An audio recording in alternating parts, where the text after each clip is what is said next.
పిత పుత్ర పవిత్రాత్మ నామమున ఆమేన్. ప్రభు మీతో ఉండునుగాక, మీ ఆత్మతో ఉండునుగాక. లూకా శుభవార్త 22వ అధ్యాయము 54వ వచనము నుండి 62వ వచనం వరకు. వారు యేసును బంధించి ప్రధానార్చకుని భవనమునకు తీసుకొని వచ్చిరి. పేతురు దూరముగా వెనుక వచ్చుచూ ఉండెను.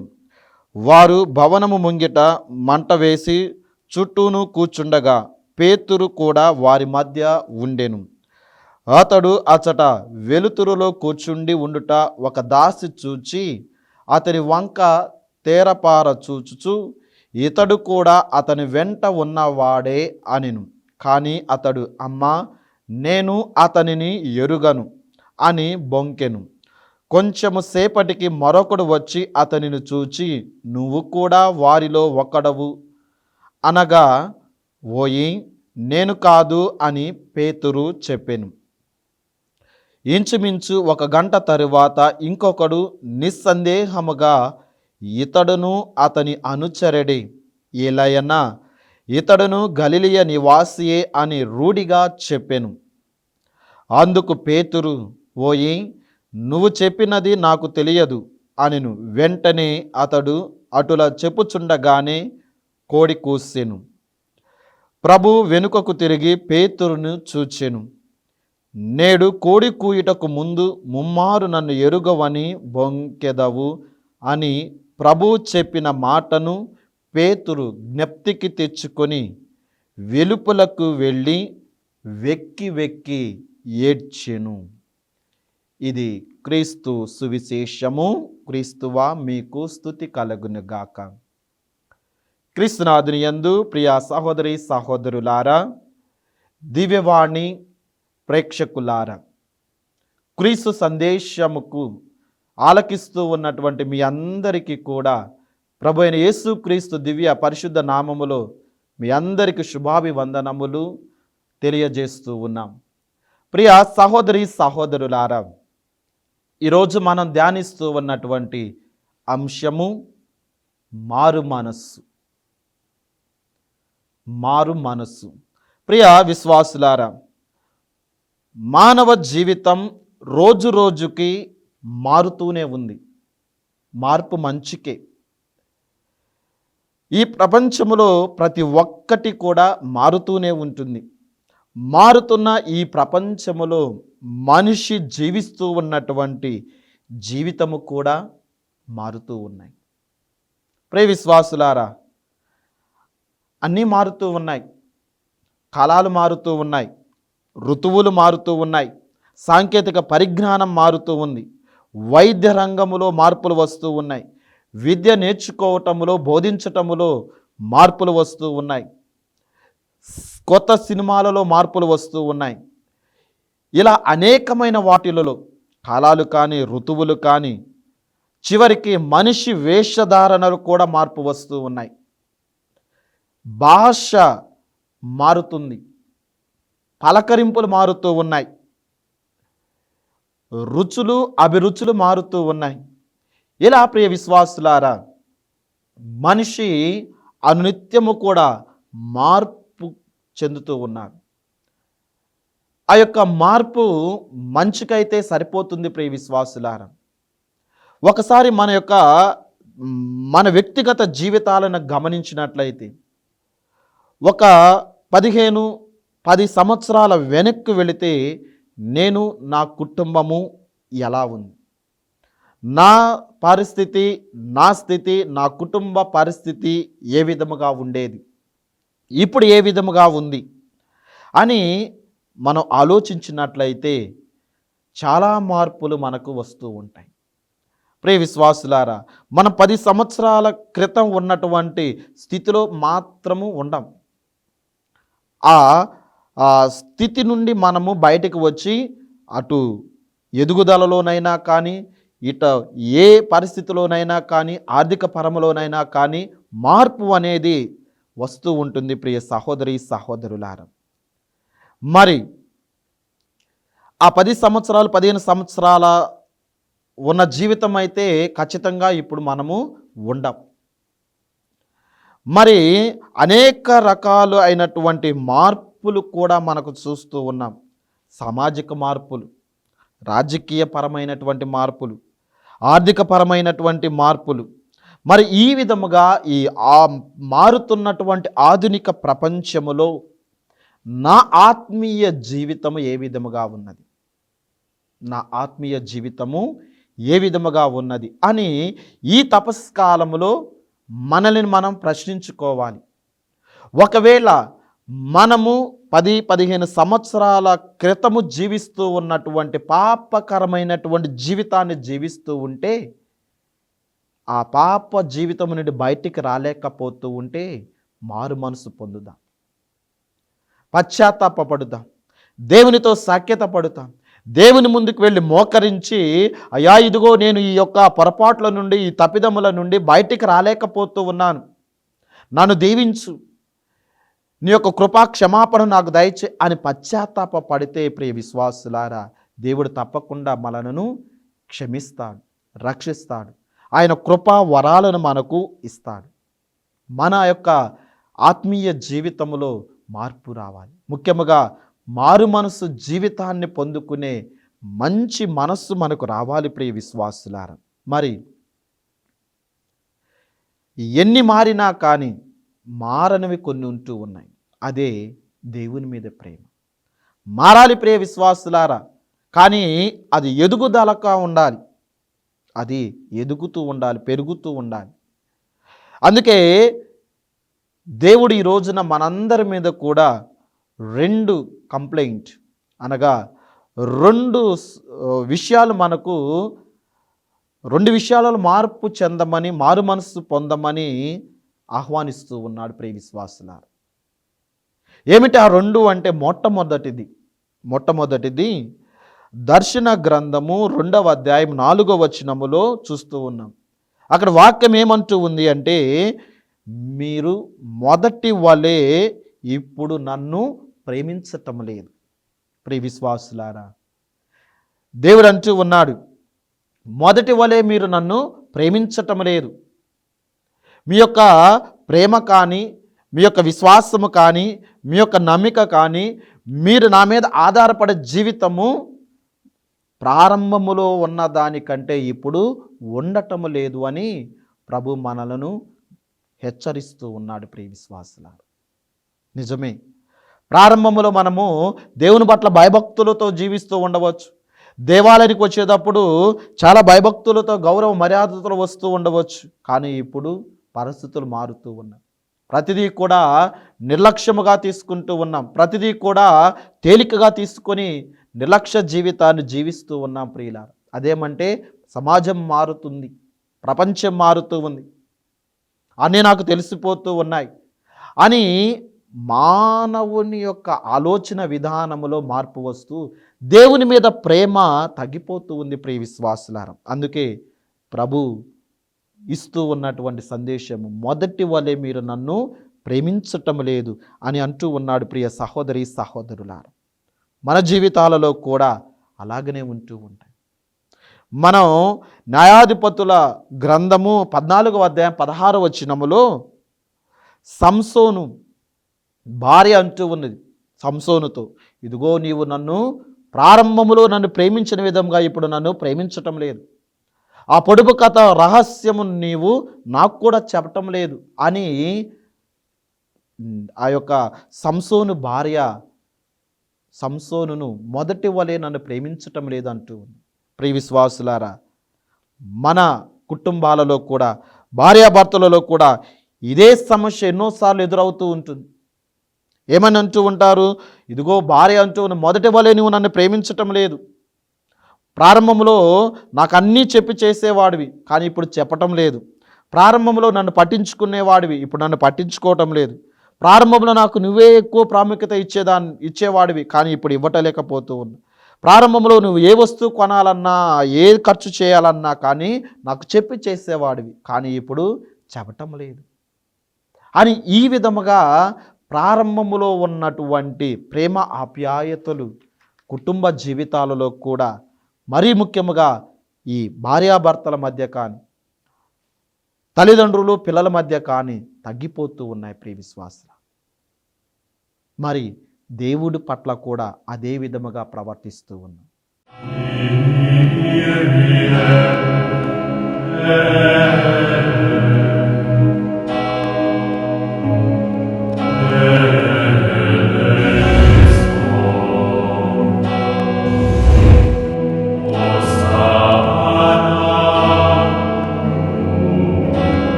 దేవుడి పట్ల కూడా అదే విధంగా మనం ప్రవర్తిస్తూ ఉన్నాం ప్రియులారా. పేరుకేమో మనం ఏమంటూ ఉంటాం, పుట్టు క్రైస్తవులము అని గొప్పగా చెప్పుకుంటూ ఉంటాం. మరి ప్రియ విశ్వాసులారా, మనం మొట్టమొదటిసారిగా క్రీస్తు ప్రభు దివ్య శరీర రక్తాలను స్వీకరించే ముందు ఎంతో భక్తి మర్యాదలతో ఉంటాం. అమ్మగారులు కానీ, ఉపదేశులు కానీ, గురువులు కానీ ఆ యొక్క మొదటిసారి దివ్య ప్రసాదం స్వీకరించే ముందు అనేక సార్లు నీకు తర్ఫీదు ఇస్తారు, నీకు అనేక సార్లు పాఠాలు చెప్తారు. ఆ దివ్య ప్రసాదం యొక్క ఘనతను, గొప్పదనాన్ని వివరిస్తారు, జపాలు నేర్పిస్తూ ఉంటారు. అవన్నీ కూడా నేర్చుకొని మొట్టమొదటిసారిగా అభిషక్త గురువు దివ్య పూజావళి సమర్పించే సమయములో ఆ దివ్య సప్రసాదాన్ని మొట్టమొదటిసారిగా క్రీస్తు ప్రభు దివ్య శరీర రక్తాలని మనం స్వీకరిస్తూ ఉన్నప్పుడు వణుకుతూ భయపడుతూ వెళ్ళి స్వీకరిస్తాం.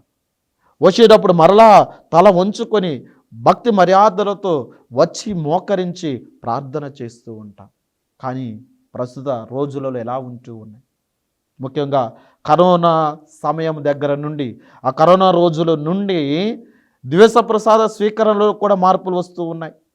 ఒకప్పుడు మనము మన నాలుక మీద స్వీకరించే వాళ్ళ ప్రభు శరీరాన్ని, కానీ ఇప్పుడు ఆ చేతులలో పౌడర్ ఉండవచ్చు, మురికిగా ఉండవచ్చు, అపరిశుభ్రముగా ఉండవచ్చు, అవేవి పట్టించుకో ప్రియ విశ్వాసులారా. అందుకే ప్రభు అంటూ ఉన్నాడు, మొదటి వలె మీరు నన్ను ప్రేమించటం లేదు. ప్రియ విశ్వాసులారా, ఇప్పటికైనా మారు మనసు పొందుతాం. ఇప్పటికైనా దేవుని యొక్క దీవెనలను పొందుకోవాలి అంటే మనము దేవుణ్ణి ఎక్కువగా ప్రేమించాలి. ప్రియ విశ్వాసులారా, మనం ఏదైనా మొట్టమొదటిసారిగా ఇష్టపడితే దాన్ని వదులుకోమండి. ఉదాహరణకు ఒక్కొక్కసారి కొంతమంది ఇళ్లల్లో కొన్ని వస్తువులు ఉంటాయి, చాలా పురాతనమైనవి. అది కారు కానీ, బైక్ కానీ, లేదా ఇంకే వస్తువులైనా కానీ, పనికి రాకపోయినా కానీ అలా గుర్తుగా ఉంచుతాం. ఎందుకు? ఇష్టపడి కొనుక్కున్నాం ప్రియ విశ్వాసులారా. ఇష్టపడి దానిని మనం కొనుక్కున్నాం. అందుకే అంతే ఇష్టముగా దాని మీద ఇష్టం రోజు రోజుకు పెరిగిపోతూ ఉంటుంది. మరి వస్తువు మీదే మనం అంత ప్రేమ ఆప్యాయతలు పెంచుకుంటే దేవుని మీద, నిన్ను నన్ను సృష్టించి నిన్ను నన్ను కాపాడుతూ నీ కొరకు నా కొరకు అనేకమైనటువంటి శ్రమలు, అనేకమైనటువంటి కొరడా దెబ్బలు, ముళ్ళ కిరీటము, బల్లెపు పోటులు, ఆ చేతులలో మేకులు, నీకోసం రక్తము చిందించి నీకోసము ప్రాణము బలిని అర్పించినటువంటి ఆ క్రీస్తు ప్రభువు మీద ఎందుకు ప్రేమ నువ్వు చూపలేకపోతావు? అందుకే ప్రభు ఈ రోజున హెచ్చరిస్తూ ఉన్నా, మొదటి వలె మీరు నన్ను ప్రేమించటం లేదు. ప్రియ విశ్వాసులారా, ఇక నుండైనా కానీ ప్రభువుని ప్రేమించుదాం. ఇక నుండైనా కానీ ఆ ప్రభు పట్ల ప్రేమ ఆప్యాయతలు కలిగి ఉంది. ఇక నుండైనా కానీ దేవాలయము పట్ల, దేవుని వాక్కు పట్ల ప్రేమ కలిగి జీవించాలి, నమ్మకము కలిగి జీవించాలి అని ఈరోజు నీవు నేను కూడా జ్ఞాపకం తెచ్చుకోవాలి. మారు మనస్సు పొందుకోవాలి, పశ్చాత్తాపపడాలి ప్రియ సహోదరి సహోదరులారా. ఇక రెండవది, చివరిది ప్రియ విశ్వాసులారా, కీర్తన 4:2. కీర్తన 4:2 వచనములో ప్రభు ఏమంటూ ఉన్నాడు, మీరు ఎంతకాలము నన్ను అవమానింతురు, ఎంతకాలము వ్యర్థమైన వస్తువులకు మీ హృదయములను అర్పిస్తారు, అబద్ధాలకు పూనుకుంటారు. ప్రియ సహోదరి సహోదరులారా, దేవుడు రెండవసారి మనల్ని హెచ్చరిస్తూ ఉన్నాడు.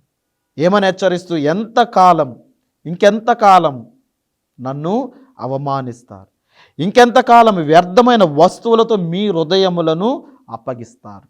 ప్రియ విశ్వాసులారా, ఈ యొక్క తపస్కాలంలోనైనా, ఈ యొక్క తపస్కాలమైనా కానీ మనల్ని మనం సరిచేసుకుందాం. ఈ తపస్కాలంలోనైనా కానీ మనల్ని మనం మారు మనసు పొందుకుందాం. ప్రియ విశ్వాసులారా, ఈ లోక వస్తువుల మీద ఆధారపడి జీవిస్తూ, వ్యర్థమైన వాటి మీద మనస్సు కేంద్రీకరిస్తూ, అబద్ధాలు ఆడుతూ నన్ను అవమానిస్తూ ఉన్నావా అని ప్రభు హెచ్చరిస్తూ ఉన్నాడు. ప్రియ విశ్వాసులారా, నన్ను అవమానిస్తే చివరికి అవమాన పాలు అయ్యేది నువ్వే, నేను కాదు అని ప్రభు అంటూ ఉన్నాడు. ప్రియ విశ్వాసులారా, కొన్నిసార్లు మనం ఎగతాళి చేస్తూ ఉంటాం. కొన్నిసార్లు అనేకమైన సార్లు అనేక విధాలుగా ఎగతాళి చేస్తూ ఉంటాం. ముఖ్యంగా గురువుల పట్ల, దేవాలయం పట్ల, చివరికి దేవుని పట్ల కూడా. ప్రియులారా, ఆ క్షణానికి మనము చక్కగా కాలడి ఎగరేసి సంతోషంగా చెప్పవచ్చు. కానీ చివరికి నవ్వుల పాలు, చివరికి క్లిష్ట పరిస్థితుల్లో ఉండేది అలా ఎగతాళి చేసిన వాళ్ళే అన్న విషయాన్ని మనము మర్చిపోతూ ఉంటాం. ప్రియ సహోదరి సహోదరులారా, అందుకే దేవుణ్ణి మనం అవమానించకూడదు. మన యొక్క పరపతిని చూచి, మన యొక్క అందచందాలను చూచి, మన యొక్క అధికారాన్ని చూచి, మన యొక్క డబ్బు ధనాన్ని చూచి మనం విర్రవేయకూడదు. ప్రియ విశ్వాసులారా, మన యొక్క మనస్సును దేవుని మీద కేంద్రీకరించాలి, కానీ ఇహలోక వస్తువుల మీద కాదు. ప్రియ సహోదరి సహోదరులారా, అందుకే ఈ తపస్కాలము నీవు నేను కూడా ఒక అనుగ్రహ కాలముగా ఉండాలి. ఈ తపస్కాలము నీకు నాకు కూడా ఒక దీవెనకరమైనటువంటి కాలముగా ఉండాలి. ఈరోజు చదవబడినటువంటి సువిశేష పట్టణములో క్రీస్తు ప్రభు ముందుగానే హెచ్చరించాడు. ఏమని హెచ్చరించాడు పేతురు గారిని? ఇదిగో పేతురు, నువ్వు ఒకప్పుడు నన్ను ఎంతగా ప్రేమిస్తూ ఉన్నావో ప్రభువా నీకు తెలుసు, నిన్నెంతగా ప్రేమిస్తున్నాను నీకు తెలుసు అని నన్ను అన్నావు. అయినా నన్ను ఎందుకు అడుగుతూ ఉన్నావు అని అన్నావు. ఇదిగో ఇప్పుడు నేను బంధింపబడ్డాను. ఇదిగో ఇప్పుడు నేను ప్రధానార్చకులసే ఈ ప్రజలందరిచే కూడా నిరాకరించబడ్డాను, నన్ను బంధించారు. కోడి కోయక ముందే నువ్వు కూడా నన్ను 3 సార్లు నేను ఎవరో తెలియదు అని బొంకుతావు అని క్రీస్తు ప్రభు ముందుగానే హెచ్చరించాడు. ప్రియ విశ్వాసులారా, ప్రభు చెప్పినట్లే పేతురు గారు 3 సార్లు ఆయన ఎవరో నాకు తెలియదని చెప్పాడు. ఒకప్పుడేమో ప్రభువా నీవు నిత్య జీవపు మాటలు కలవాడు, మేము ఎవరి వద్దకు వెళ్ళేదము, ప్రభువా ఇదిగో నీకు తెలుసు నేను నిన్ను ఎంతగా నా ప్రాణాన్ని కూడా నీకు ఇస్తాను అని పేతురు గారు చెప్తూ ఉన్నారు.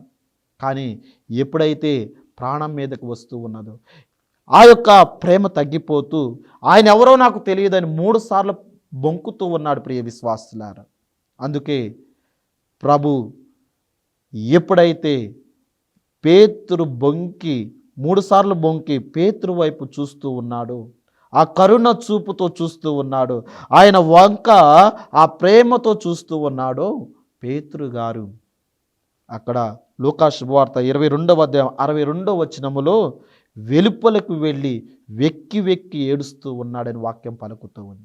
ప్రియ విశ్వాసులారా, వెక్కి వెక్కి ఏడుస్తూ మారు మనస్సు పొందుతూ ఉన్నాడు. అయ్యో నా ప్రభుకు నేను ఇంత ద్రోహం చేశాను, మొదట్లో నేను ఎంతగానో ప్రేమించాను, నేను ఒకప్పుడు చేపలు పట్టుకుంటూ ఒకప్పుడు జాలరులుగా ఉంటూ నా యొక్క జీవితాన్ని ఆ సముద్రానికి అంకితము చేస్తూ నా జీవితాన్ని నేను జీవిస్తూ ఉంటే ప్రభువు నన్ను ఎన్నుకొని పిలుచుకొని మేమందరము కూడా ఆయన పిలుపుకు స్పందించి సమస్తమును విడిచిపెట్టి ఆయన్ని వెంబడించాం.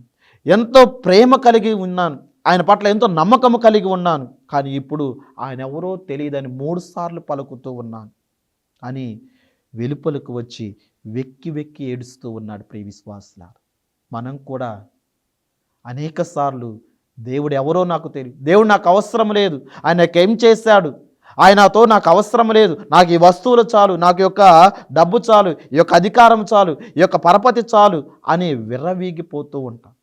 ప్రియ విశ్వాసులారా, ఒక్కసారి జ్ఞాపకం చేసుకుని దేవుడు ఎంతగా ఎన్ని అపాయాల నుండి మనల్ని కాపాడుతూ ఉన్నాడు, ఎన్ని విధాలుగా మనల్ని రక్షిస్తూ ఉన్నాడో ఒక్కసారి జ్ఞాపకం చేసుకుందాం.